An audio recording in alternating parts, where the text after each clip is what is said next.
Ministers meeting. We are really excited to have this discussion, to get these preparations underway, and to begin to work with each of you throughout this process. Just quickly on what we'll cover in the webinar, we'll talk about how the sector ministers meeting, the SMM, fits into the SWA framework and the high-level political dialogue. And we'll discuss the mutual accountability mechanism, the theme and intended outcomes for the SMM, and we'll follow up with a discussion on the preparatory process. So we have quite a lot to cover, and we really look forward to the discussion that we're able to have and talk through any questions that you might have. So in terms of housekeeping, just a reminder, I said this a moment ago, but we'll say it again for those who just joined. If you could please add your name to the chat box and note where you're joining from, and if there's anyone else joining with you. I'm embarrassed to say that Skype for Business is giving me a little bit of a difficult time, so I can't actually see the chat box, but Satali is able to, and will help bring any questions that you all post in the chat to the floor for conversation. But please also feel free to speak yourselves. We are happy to open up the microphone for you to voice your question or comment. We have about an hour planned for our discussion, but we have extra time built in at the end if we need to carry on, or if there's anyone that wants to ask a more specific question. So with that, I think I will turn the floor over to Satali to begin the discussion. Satali, are you ready? Yes, I am ready, and thank you so much, Marisa. Good morning, everyone.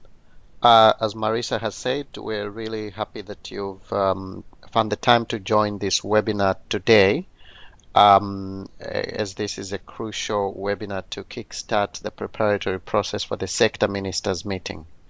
I will take you through a few slides just to situate the sector ministers meeting in the broader context of what SWA does. This will most likely be just a reminder for most of you who have been working with SWA for a long time. And then from there we will get into the specific objectives of the 2019 sector ministers meeting, as well as its relationship with other events that have happened recently, or the others that will be happening in the coming year. Then we'll talk about the preparatory process. At any time, if you've got a comment or question, please put it in the chat, and we'll be able to respond to that as we move along.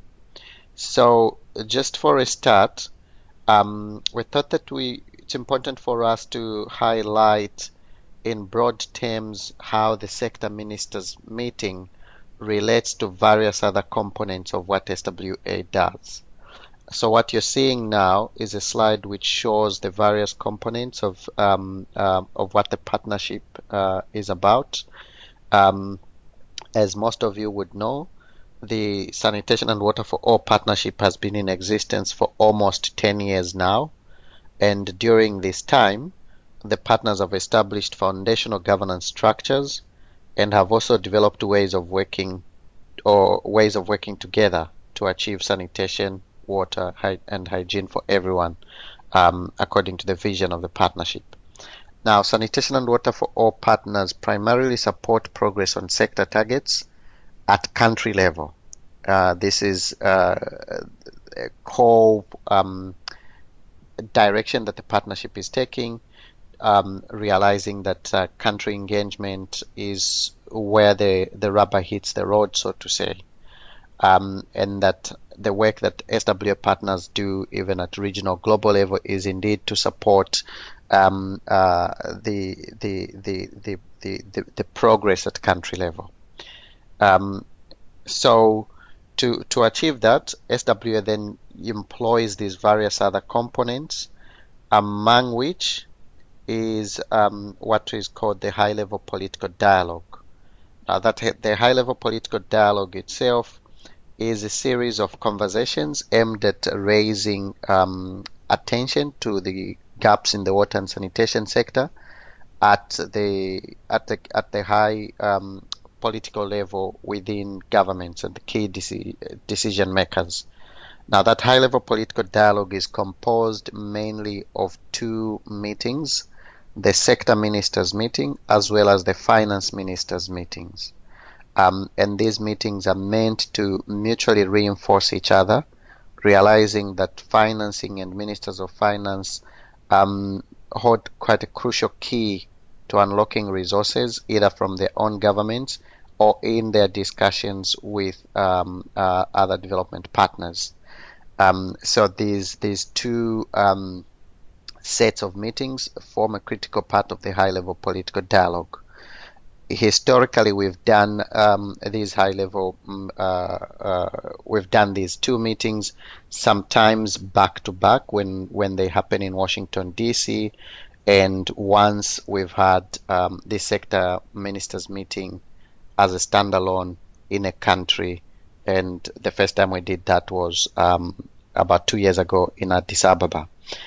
And now this coming sector ministers meeting would be the next one, which will happen again in a country context, focusing specifically on issues that are very pertinent for sector ministers, but also realizing that continuous link with finance ministers.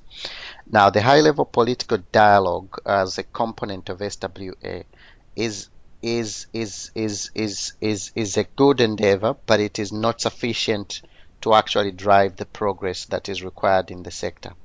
And so it's linked with various other components, including work going on at country level, and part of that, part of the work at country level that really links with this high-level political dialogue are the multi-stakeholder discussions, which will become very crucial in the rollout of the mutual accountability mechanism, but also the preparations that happen prior to these high-level meetings at country level. They are crucial to actually the success of the high-level political dialogue, but they are also crucial for actually driving progress at country level. Both the work at country level as well as in the high-level political dialogue are mutually reinforced through the accountability mechanism, which we'll talk about. And the country level work as well is linked with the other regional platforms, and we try to link that also with the other global mechanisms where advocacy is strengthened at the global level. Now, going back to this high-level political dialogue and zeroing in on the sector ministers meeting, there are overall objectives for the sector ministers meetings, and these objectives are somehow they're somehow timeless in that they would apply to any sector meeting that is organized next year or 2 years down the line. And so what these objectives are the following. One, to provide a high-level platform for decision makers to hold themselves accountable for progress towards national WASH targets under the SDGs. The sector ministers meetings are also organized so that they can be used as so that they use the SWA framework to take stock of sector progress and assess bottlenecks and identify corrective actions. This again links with this mutual accountability approach. And then they are also organized to catalyze sector progress by providing a forum for peer review and mutual accountability. And finally, one of the objectives of the sector ministers meetings is to increase momentum behind country cycles of WASH sector planning, monitoring, and review. So these are more or less the broad objectives for sector ministers meetings, and this is why SWA organizes these sector ministers meetings. I just wanted to also offer a quick reminder of what the SWA framework is, because this is actually crucial for all of us, just to share again our common understanding of what we're trying to achieve. So the SWA framework, since inception, again, partners have been working together to improve the effectiveness of the collaboration in the sector. And as a result, the work of the partnership, as a result of this work, the SWA partnership has developed this framework, which is for analyzing bottlenecks and challenges, as well as identifying solutions to make progress towards the SDGs. At a country level in particular, this framework contributes to multi-stakeholder dialogue, where partners identify areas which are likely to hamper progress in the achievement of the SDGs, and partners then can jointly agree on what they want to focus on. And these are several areas around which partners come together on the guiding principles of the partnership.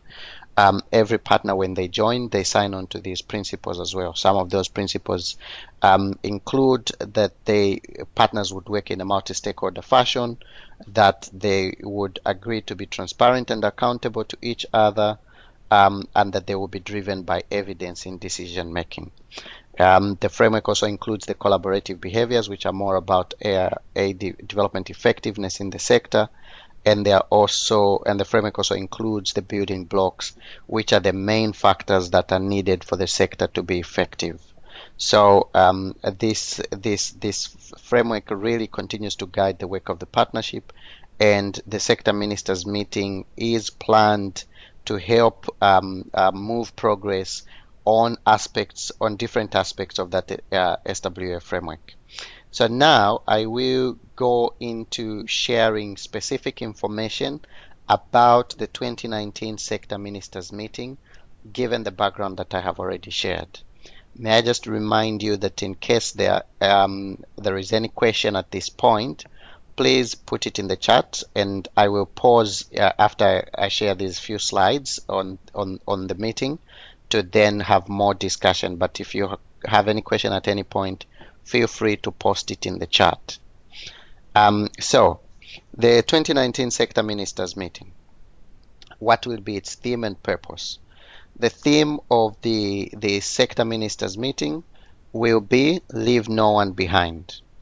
And the singular high-level purpose of this meeting is to increase awareness and understanding of Leave No One Behind, to increase awareness and understanding on the fundamental relationship of Leave No One Behind with the water, sanitation and hygiene sector, as well as its implications for leadership, for partnership, for planning, and for finance.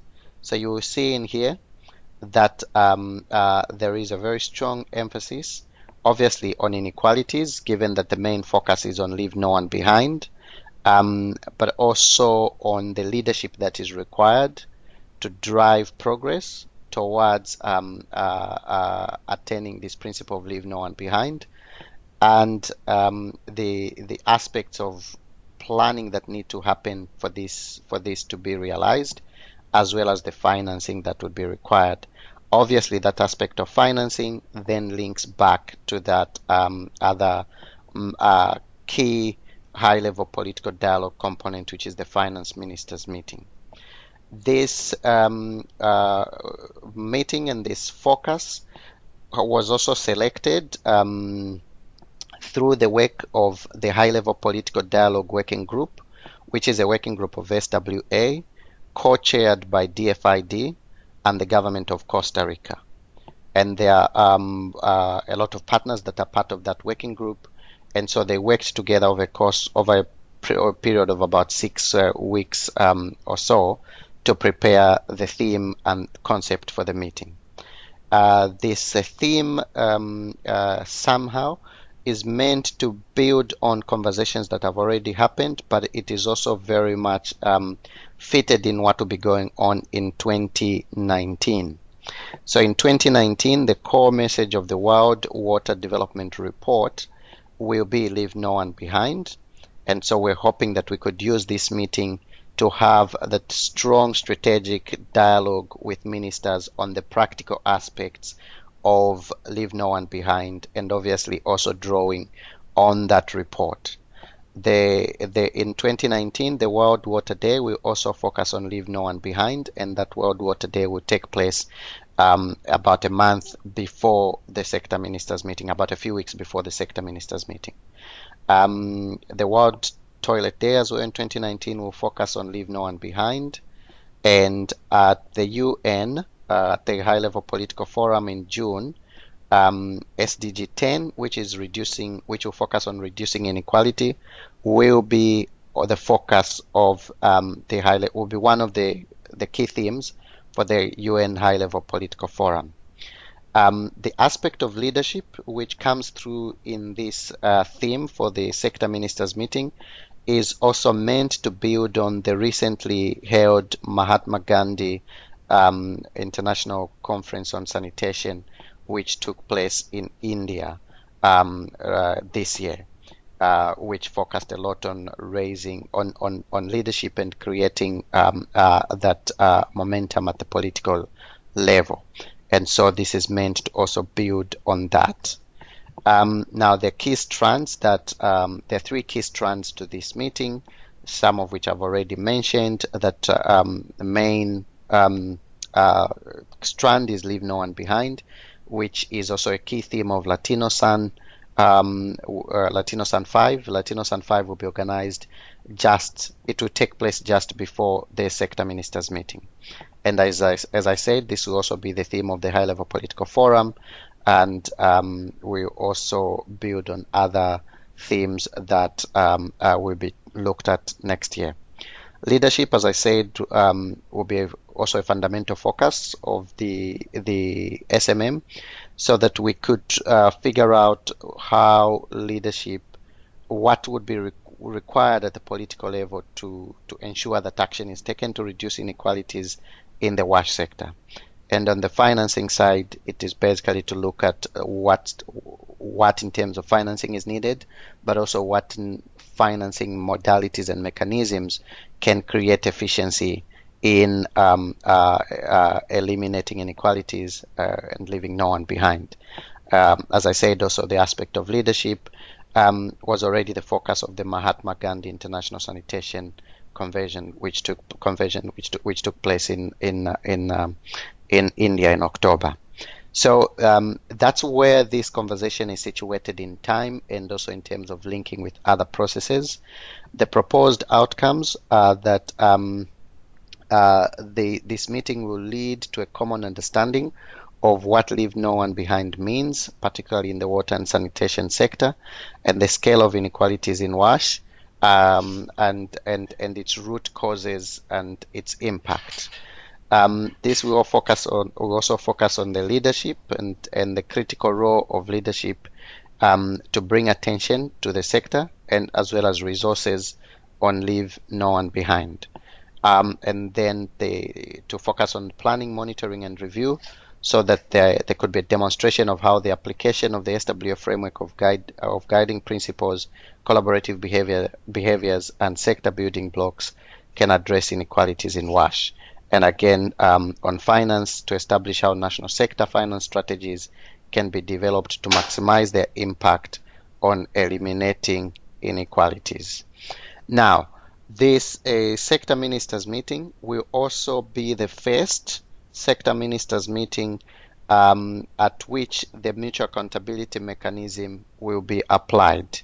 And the mutual accountability mechanism has been designed in the last several months, almost 2 years now, to bring together, focus on what's going on at country level, and create a sensible link between those national processes with the regional and global processes. So in a way, through the mutual accountability mechanism, partners will be expected to work together through national processes to align with national plans and follow government-led efforts to identify their priorities and develop commitments from those national processes. And these commitments should align as much as possible with what governments have committed at regional level, so that there's alignment of these processes.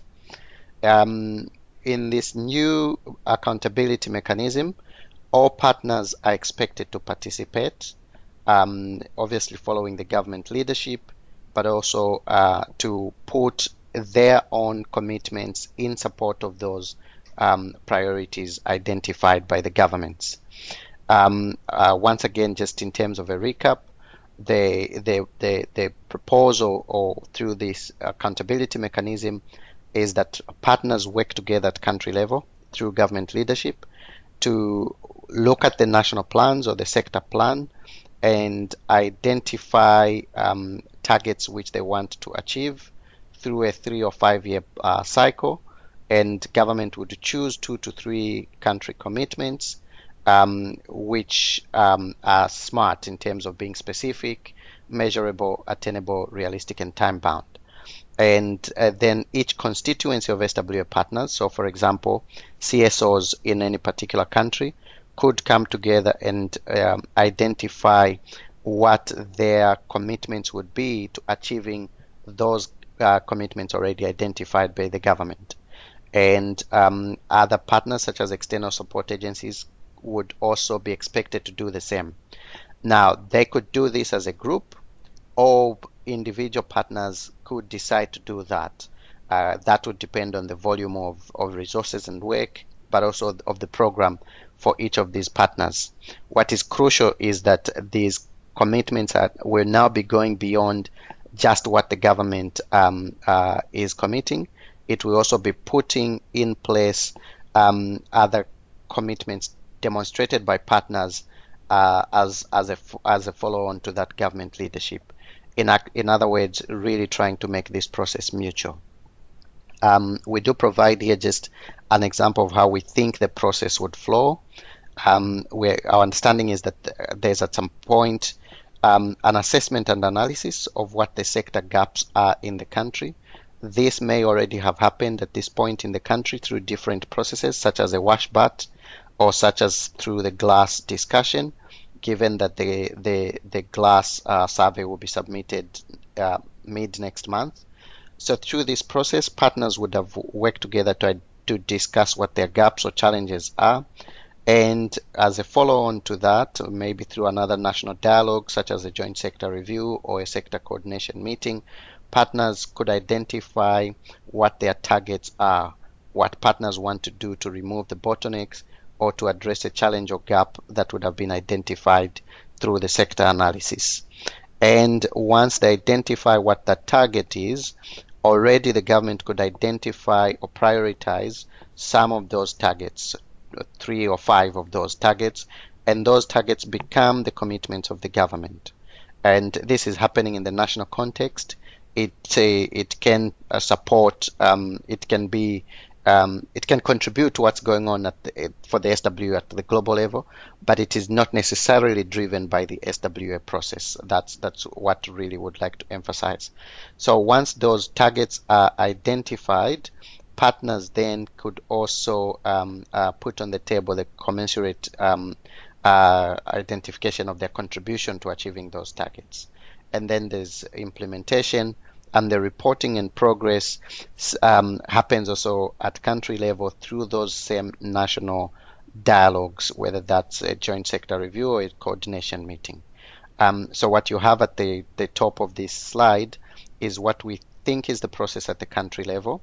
We've put it in a linear fashion, but we understand that it's not necessarily this linear. It might happen that some parts of this happen in tandem, or one part follows another in a different fashion. So, but what is important for SWA is that once at the national level there's been an identification of those targets, and there's a conversation where partners then identify their contribution to achieving those targets, those commitments then are shared with SWA, so that then we could put them in the global pool for those commitments.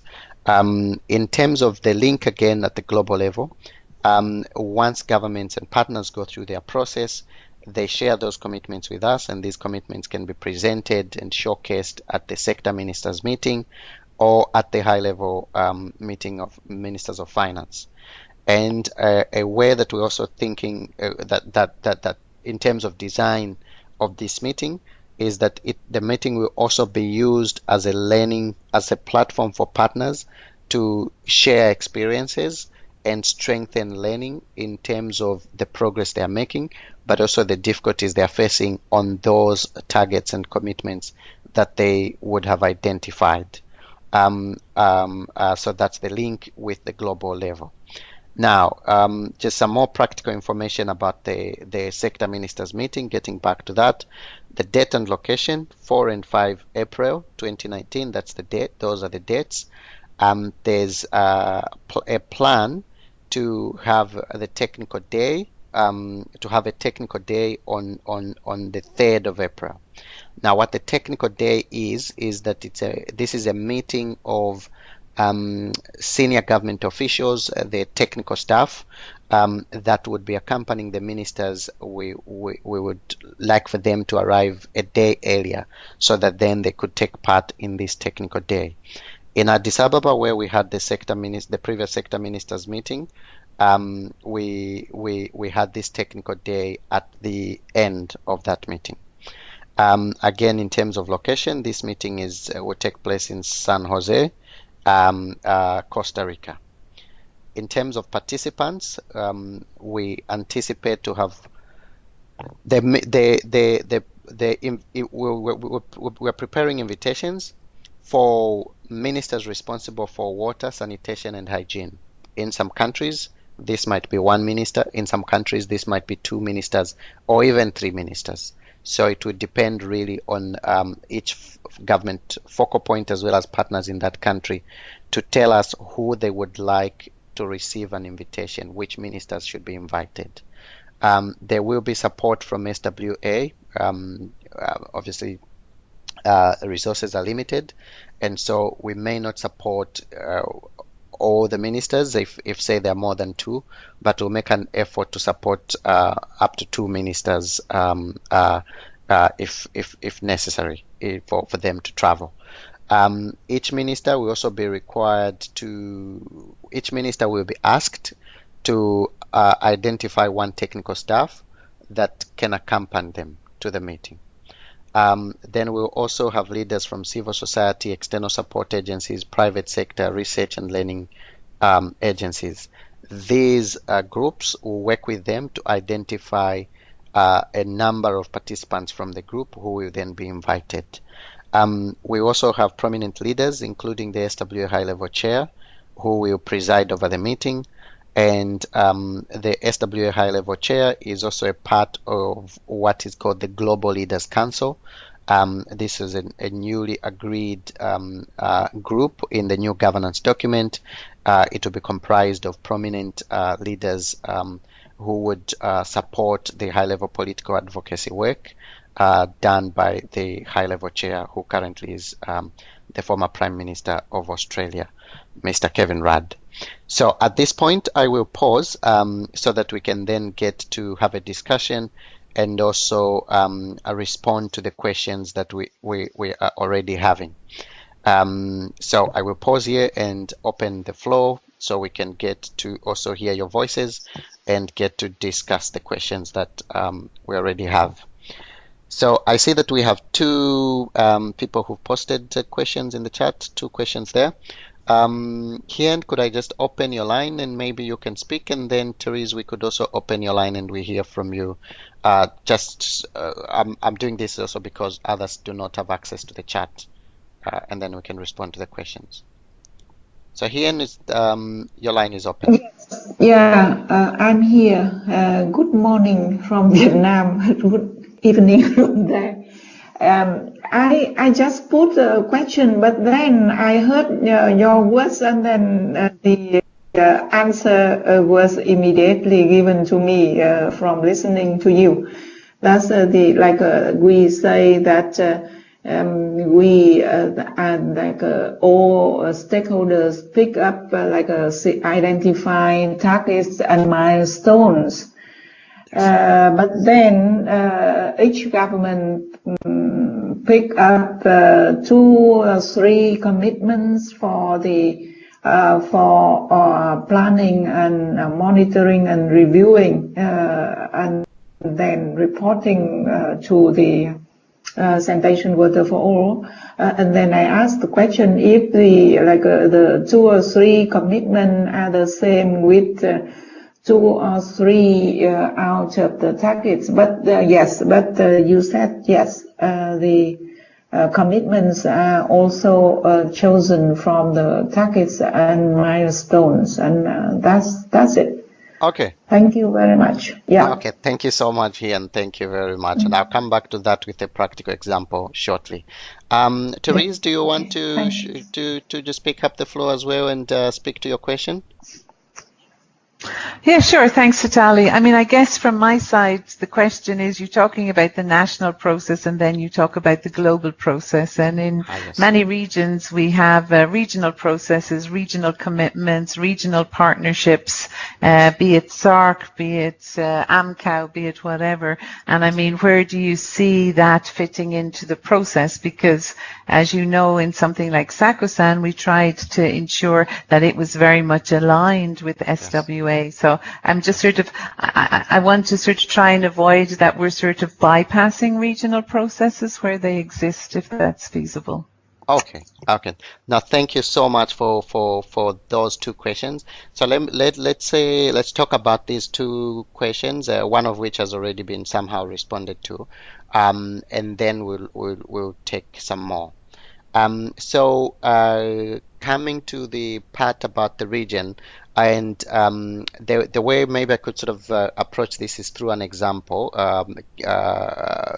because we were talking about this also with other regions. So let me say, first of all, that the interest is really to align with what governments have already committed through those regional platforms. So if governments have already said through SACOSAN, for example, that they want to strengthen their work on building blocks on this aspect or on a different aspect, they could already look through that and just make a determination as to whether that's what they want to share with at this global high level, at this global sort of platform. But there's no need for them to actually create new commitments just because of SWA, unless they feel that maybe there's a gap, and maybe in terms of priorities from the last time they committed something through that regional sort of platform, that they want to do that. Now, coming to a very practical example.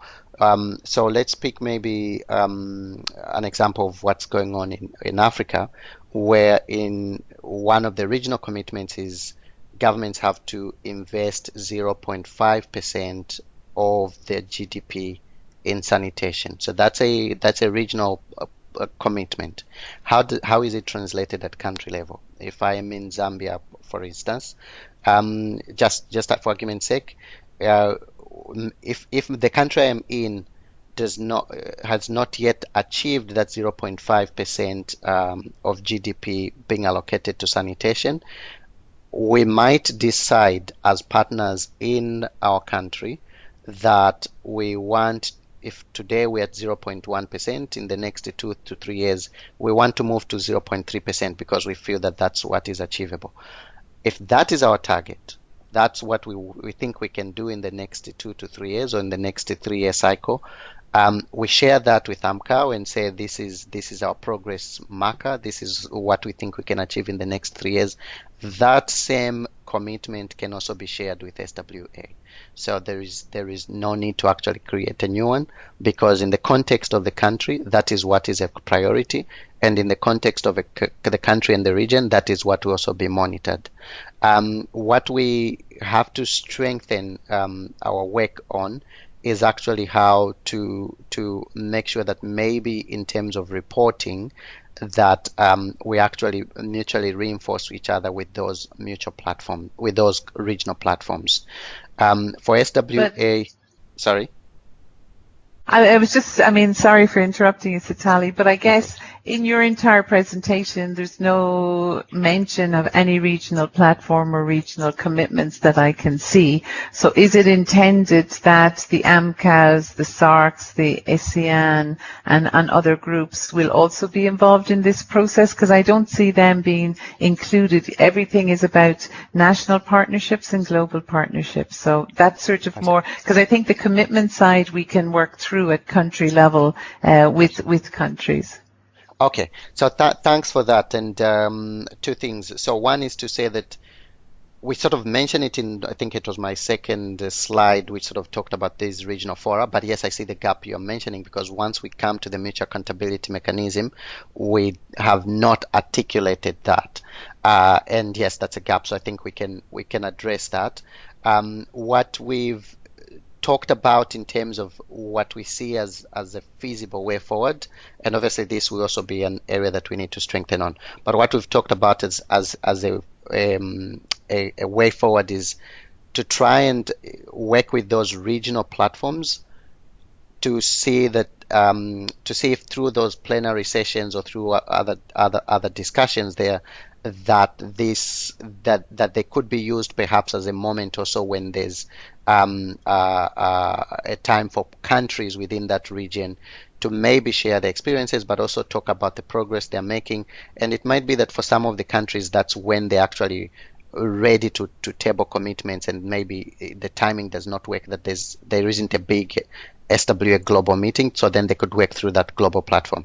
But I think as you point out, we do need to bring that into the conversation, and you will see for the preparatory process, we're planning another longer conversation or just on the mutual accountability mechanism in the coming year. I think it will be February, so it will be quite late in the day. But why I'm mentioning that is that I think between now and then, we could also see how we could strengthen that articulation of that link at that point, and I'll be very happy to sort of engage with you as well, so we could make this point much more succinct. So I hope that's helpful, and please do share any further thoughts on that. Thank you. All right, thank you. So let me check if Mr. Kairu, you are typing. I can open your chat if you had a question. So I will just Mr. Kairu, if you want to speak, you can go ahead.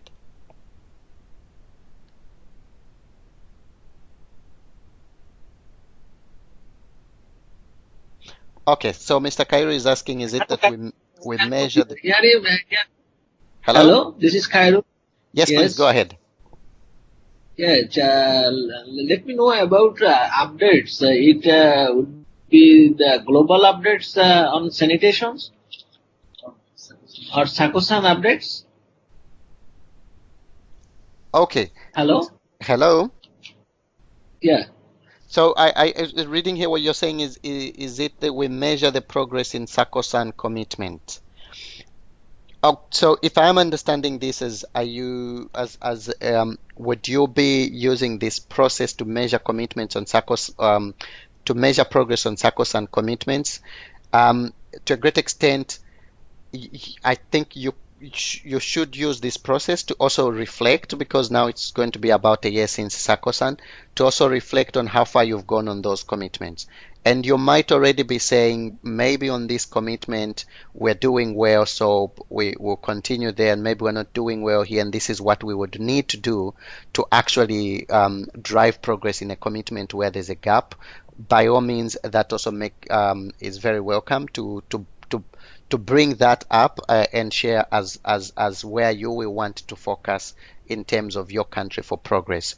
So in a way, I think we would like you to build as much as possible on what you already have, and for those commitments that you've made in SACOSAN, if you use this process to actually drive progress, measure progress on what has happened there, and identify if there are other places where there are gaps, that would also be very welcome.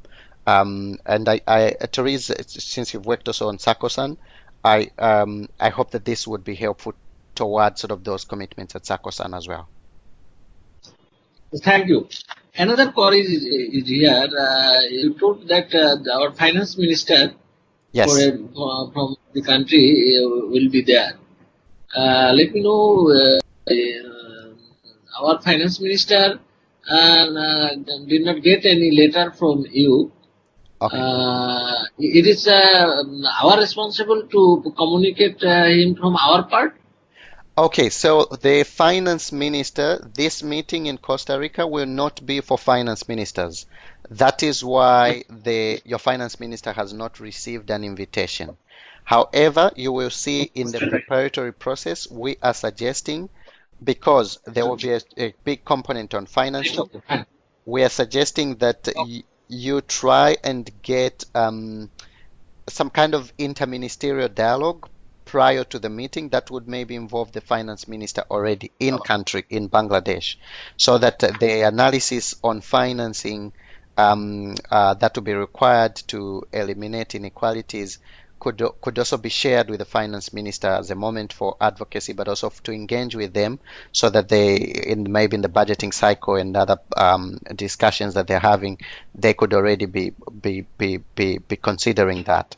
But in terms of invitations, in Costa Rica, no, this is just for sector ministers and not finance ministers. We will have the finance ministers meeting in 2020 in Washington, D.C. Okay, fine. Thank you. All right, thank you. Mohan, I see you're typing. Could we open the floor, and then after you, we will get back to the remaining slides that Marisa will present, and then we will have another session of discussion. Mohan, your line is free if you want to pick it up. Sorry, Siddhali, just to let you know that I've just been leaving. We have to go for another meeting. That's all. Okay. Question. Okay, right. Thank you very much. No, thank you so much. Thanks for joining. Thank you. Marisa, would you take it up now in terms of the remaining slides on the... Oh, Therese has to leave as well. Thank you, Therese, and thanks, Mohan, and all the best. Thank you. Yes, I'm happy to. Will you advance to the next slide, the objectives of the preparatory process? Great, yes. Thank you. So the prep process will build on the national processes and discussions, as we've just been talking about, to foster a dialogue around inequalities, leadership, and the required financing to eliminate these inequalities. The main purpose is for ministers to arrive at the meeting ready to share and discuss with others on their country's progress, as well as the extent of inequalities in their countries. Ministers will need to be aware of the fundamentals of establishing a sustainable sector financing strategy and to what extent this has been achieved in their countries. This was determined as a priority activity for follow-up during the 2017 high-level meeting. So the prep process should include the joint selection and prioritization of existing commitments, focusing on those that will improve equality and access to WASH services. The process should make use of the mutual accountability mechanism and should be informed with evidence. For example, maybe the evidence that you all have been working on to prepare for the GLASS 2018-2019 survey. That process, that collaborative process used to select and prioritize commitments, also needs to be documented as part of the preparatory process. The 2019 GLASS report is likely to be launched around the sector ministers meeting, either at the end of the second quarter or beginning of the third quarter of 2019. And for the preparation process, the stakeholders would need to use that data that's been submitted to GLASS. Next slide, Satali.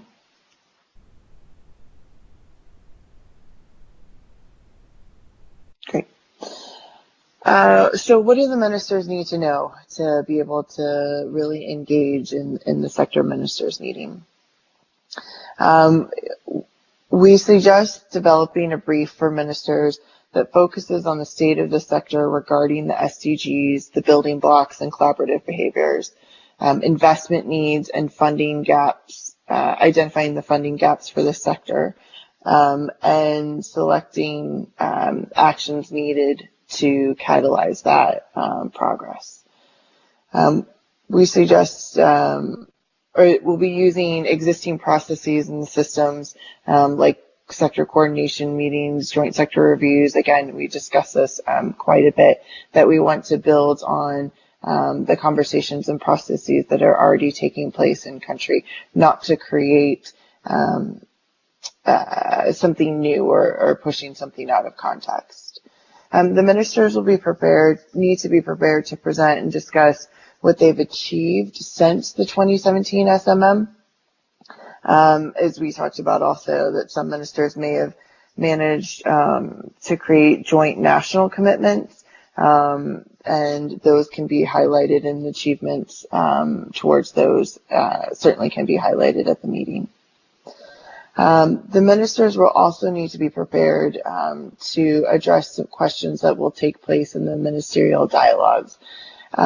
That'll be a portion of the meeting, and further information will develop over the course of the next several months, and we'll share that with you all as well.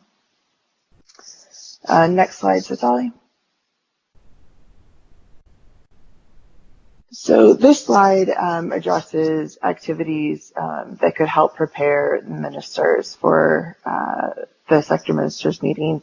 For example, the paper that I just mentioned, to brief the sector minister and finance ministers, will offer a template that could maybe be helpful, but it's not prescriptive by any means, simply as a starting point that might be useful. We suggest multi-stakeholder dialogues involving government, cooperating partners, civil society, private sector, research and learning agencies, all the constituencies of the SWA partnership. And I know that many of those conversations, again, are already taking place, so continuing to build on them. Looking at opportunities for interministerial dialogues, conversations between sector ministers and finance ministers, to consider national and local advocacy opportunities, for example, maybe engaging in radio programs or public forums that could take place both before the sector ministers meeting and after the meeting. And the final thing is an analytical paper for the HLM, and we'll be sharing that with partners in December. Next slide, Satali, please.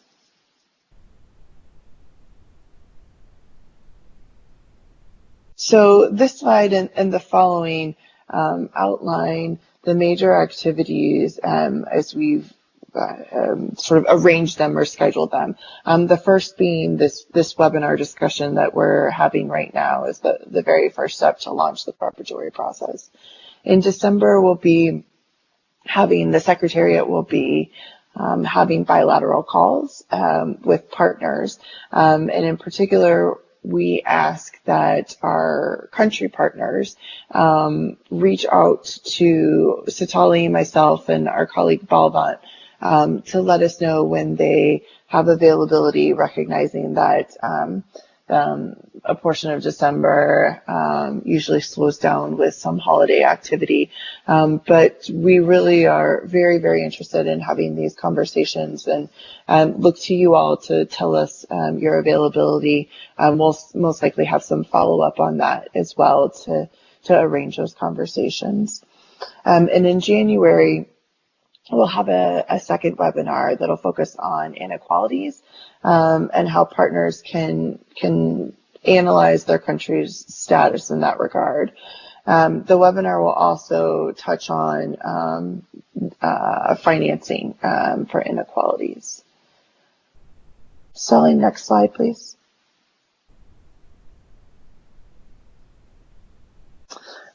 Great. In February, we'll have another webinar, as Satali mentioned earlier. That one will be on the mutual accountability mechanism and sector leadership.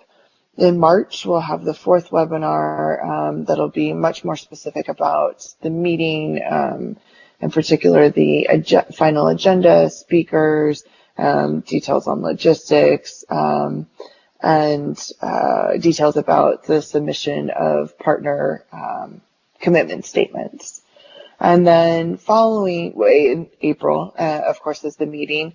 And while that meeting is taking place, we're also suggesting that there could be some country and local level public discussions and activities around the meeting. And then finally, in May, we'll do a follow-up webinar that'll discuss the meeting and the outcomes and the follow-up and sort of how we continue on. The meeting is not the end of the process. It's a step in that process. So Dolly, next slide, please. In this last slide about the preparatory processes, just to reiterate the support in the materials you've heard us mention probably several times throughout the course of the conversation. We're developing or a concept note, has already been developed for the sector ministers meeting. And the next thing will be a guidance note that's particular for governments and partners at the country level. That should be coming out to you all, I would say, in the next several weeks. So as part of that, it'll also be part of the bilateral conversations that we have in December. We will be preparing, the Secretariat will be preparing a brief of the SMM for all constituencies. So research and learning, external support agencies, the private sector, will be engaging with those various constituencies and talking about how they engage in the sector ministers meeting. So again, at the global level, but also at the national and local levels as well. We have listed here a template for the country statements. And so Tali, you can correct me if I'm incorrect here. But we will not be very prescriptive in the recommendations for those statements because, again, we want them to come from country and regional processes and commitments that have already been made. And so they may take shape in lots of different formats, and that's okay. We will likely offer some examples as maybe starting board for some partners who might find that useful. But again, those particular statements for commitments will not be very prescriptive as they may have been in the past. And then the fifth item on this list is a generic briefing for ministers. And the idea is that this will be material that can be made specific per partner country based on their needs, on their specific context. But it is, again, just a starting board that could be useful in preparing materials for sector ministers and for other high-level officials that would like information or need to be briefed in preparation for the SMM. So Tali, I think I'll leave it at this with this information. Is there anything else you'd like to add about the preparatory process before we open up the conversation again for questions? No, Marisa, I think that was, to me, it was very clear. Thank you. I think the only thing I could say is about those country statements, as Marisa said, we will not be prescriptive. We will offer a sense of an outline. So, for example, that it would be good for it to start with a bit of a context at the country level, and then maybe move on to what the country's vision is for the sector. Are you aiming for universal access to basic services, or are you aiming for safely managed services, a certain percentage? So just sort of ask for that vision or that the broad targets, and then we'll get to a sense of what progress then has been made to this far. And that's where maybe countries could talk about the progress that has been made on the existing priorities and commitments, if say those are commitments undertaken at SACOSAN, or even priorities which were shared with us last year for the high-level meeting. So that's where you could articulate sort of the progress that has been made there. And then after that, identify what are the current targets and commitments. And then also with a very short list of what other partners are also committing, because we'll be looking to see that. And then we'll end with we'll most likely ask the country statement to end with an indication of the processes that exist in country to drive progress on those commitments, and how the monitoring or tracking of that progress is likely to be, so that we're not saying that this is how the monitoring should be, but that you're reflecting to us how you intend to do that, and how best then other actors can contribute to that process. We're looking to see if we can hear a bit more as well in terms of what the ministers would like to hear from other ministers. What is it that you think on this issue of leave no one behind would be crucial for your minister to know, and also what's the experience that your minister could share? We'll get that information in other ways, and maybe not mainly through this country statement, but it might be through a submission in an email. So if you could start to think about that, that would be great. That would be good as well. Yeah, that's the only thing I could add, Marisa, and thank you. Great, thank you. Then let's open it up for questions. Sitali, again, I'm sorry I'm not able to see the chat. Could you let us know if there have been any additional questions added? So in the chat, there hasn't been any additional question, but I think okay. If people begin to type, I will be able to see, and then I can open their line. So perhaps let me just ask, is there any question, or is there any comment? Is there an opportunity you see with this preparatory process? Is there something that you might already be planning coming up in the next month or so, where you think that you might want to use this process to prepare for the meeting? Also, let us know if you think we can have a bilateral meeting via phone with you and other partners in your country in the next month. We'll be happy to organize that before the holidays.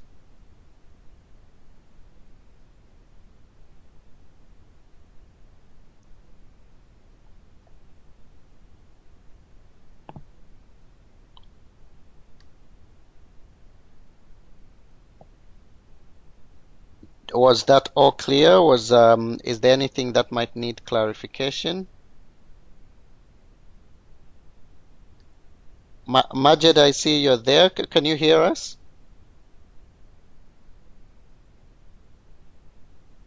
Majid, can you hear us? Benjamin, did you want to say something? I see your line is open now.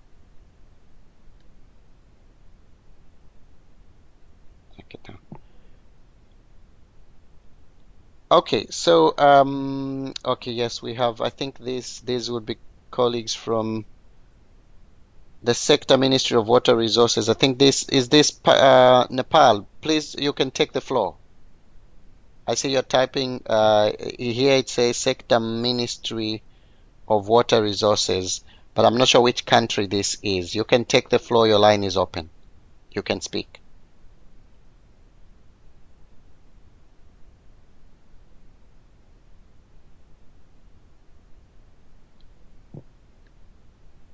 Okay, Marisa, just so you know, the two people typing. Hian is typing, and also. Hello.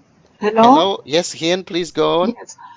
Yeah. Thank you very much. And because unfortunately today's webinar only me from Vietnam to attend. I will discuss with other partners and. I think that your suggestion of the individual country may have a separate discussion with you all. That is very, very good idea, and I will discuss with other partners, and then we will contact you by email if we need another like a separate discussion for preparation for the high-level meeting next year. Okay, of Vietnam. Okay, yes, Yeah. that sounds good. And I hope also like a next week meeting in Lisbon for steering committee members. Maybe you also talk about it, right? Yes, so in Lisbon we will talk about this. We will have we'll have a and retreat. So Dr. Hương, Will be there. Hương will be there, and she will get it also. Okay, thank you very much. Okay, great. Thank you, Yeah. Hien. Rabab, you were the one typing from the Sector Ministry of Water Resources, so that's Egypt. Thank you for joining. And you ask here, you say you're having issues, I think, with your audio on the phone. The question is about the deadline to identify the names of ministers, because we need time for the Minister of Housing. Okay. Here's the situation we're in, Rabab. We want to prepare the invitations and send them at least before 15 December. Now, for us to do that, we need to have to receive, obviously, the name of the minister. Then we need to check it again with the permanent mission here in New York before the invitation can be prepared, and it's quite a process. Let me say, in terms of deadline, that it would be really, really good if we were able to have those details, say by December 5. That gives us time then to check with the permanent mission and then prepare the invitation. So I hope that works. And also for other colleagues from different countries, if you have not given us the name of ministers that we should invite, please do so. We've received some of these names, but we have not received for some of the countries. And I'm trying to go through Afghanistan. We have received the names and we've sent the save the date. Bangladesh, we've received and sent the save the date. And so we have received the name of one minister. And Bhutan, yes, we've received 2 ministers. I'll just go through really quickly to see if we have gaps somewhere. And Indonesia, yes, we have. Laos, we do not have those details yet for Laos. And Marisa, I know that you're in conversation there with the colleagues from Laos. Maldives, not yet. So there also is where we would need details. But I know, Marisa, you're following up on that also. Nepal, we don't have the details from Nepal for the minister or ministers that should be invited. So Nepal is one to think about. Pakistan, we've received and sent.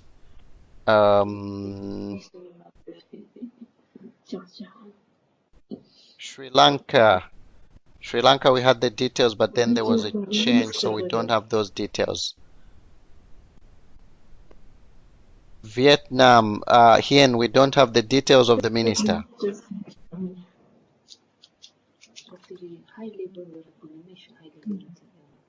Okay, so Hien, I'm not sure you heard me, but we don't have the details of the minister for Vietnam.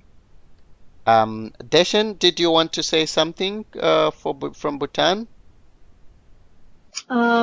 Actually, I just had a few questions, but I was unable to type. So, okay. Are you able to hear me, Sitali? Yes, we can hear you. Please go on, and okay. We're happy you. Yes. Regarding the presentation on the commitment, since Bhutan is a very new member to this SWA, and I'm not sure what kind of commitments we have made, but during this meeting, can we report on the commitments that we have made in the regional forums such as Sakosan or other regional forums? Yes, you could do that. And this is how you could do it. So you could, in your country statement, you could say, this is our vision. So we want to achieve by 2030 whatever target or vision that is. And to achieve that vision, we've made such and such priorities or commitments through SACOSAN, and this is how we're performing. Between now and the meeting, it would be good if you actually have further discussions and determine as to whether there's something additional you might want to say, or you might say that maybe there's a commitment where you are not, where there's more to be done. And if that is where you want to place more emphasis, you could still speak about it in that way. So these commitments do not necessarily need to be different from what you've already made at the regional level. And this is where we're saying that we actually are seeking for more alignment. So yes, you could do that. Right. Thank you. That's all I had to ask. Okay. Thank you very much. Thank you. And one other thing to think about is that if you're feeling, are you inputting in the glass process? Are you working on it? Okay. Yes, we are doing that. We recently completed the 2019 glass. We had a meeting on that as well. Okay. So if in that process you come up with some new analysis or new information, and you think that in addition to the commitments you've already made at SACOSAN, there's something else you want to work on, and you want to include that in your commitments now, you could still do that. So it really depends on you, and it depends on where you see the sector going. What we keep trying to stress is that we encourage partners to be ambitious, to look at those, even the areas where there are some difficulties. Could be about strengthening a system, could be about monitoring platforms, or whatever it is that there might be gaps. So rather than settling for the lowest common denominator, but pushing the frontiers of action. And so obviously rely a lot on what you've already done within SACOSAN. But if with this new data and evidence, there's somewhere where you think that the challenges lie, please, by all means, you could still do that if it fits the national context. Okay, thank you. Okay. Thank you very much. Do we have any other question?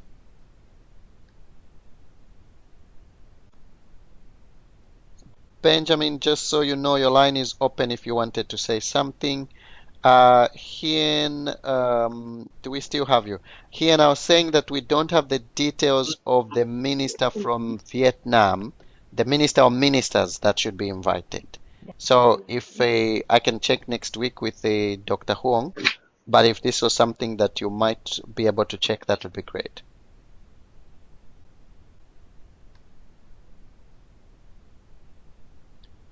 I think somebody was trying to say something while I was talking to Hien.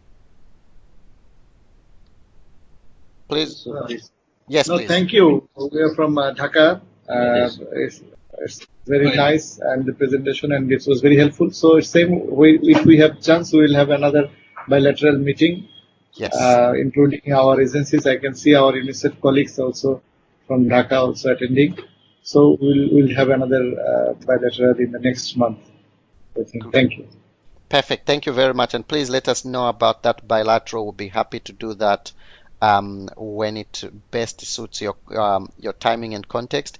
And as you can see, we can stay up late in the night for you. So if you want to wake us up at midnight just to talk, just give us the date and time, and we'll find a way to meet that request. Thank you. Thank you very much.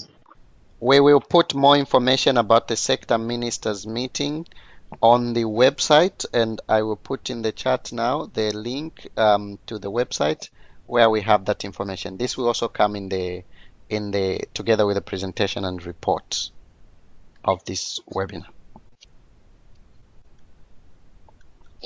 Sitali, given the time, we're a bit past the 1 hour mark, and if there is not any additional questions, maybe we start to wrap it up, and then we can stay on the line if anyone does want to ask any additional questions. Yes.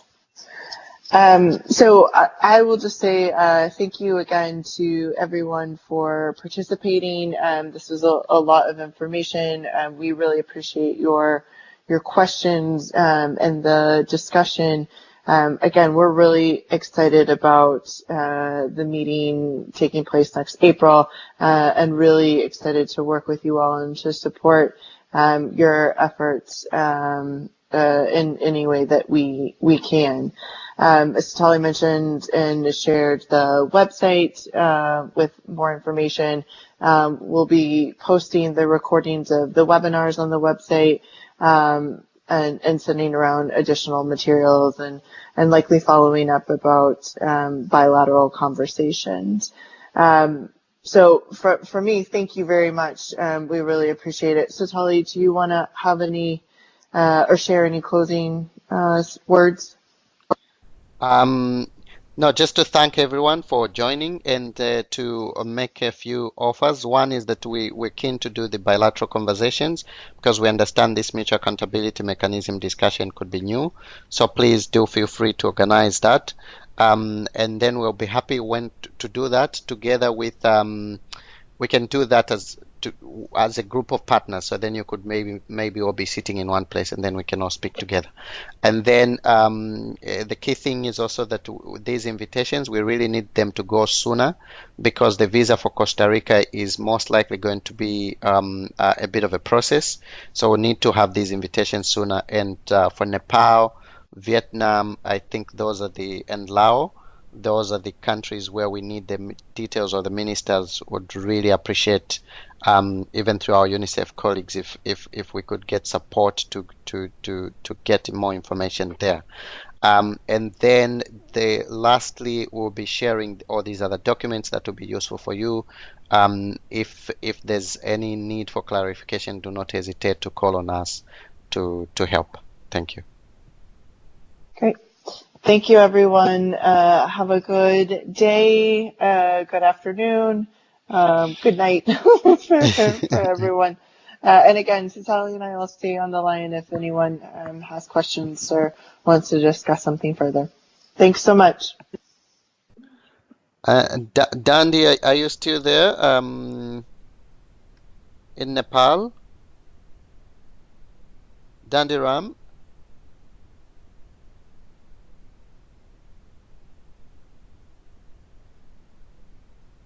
I think he's left. I had wanted to, Baris, I wanted to check with him about the possibility of getting the details for the minister in Nepal. Okay. Yes, he's gone. So I think we'll write and follow up. Okay. Yes.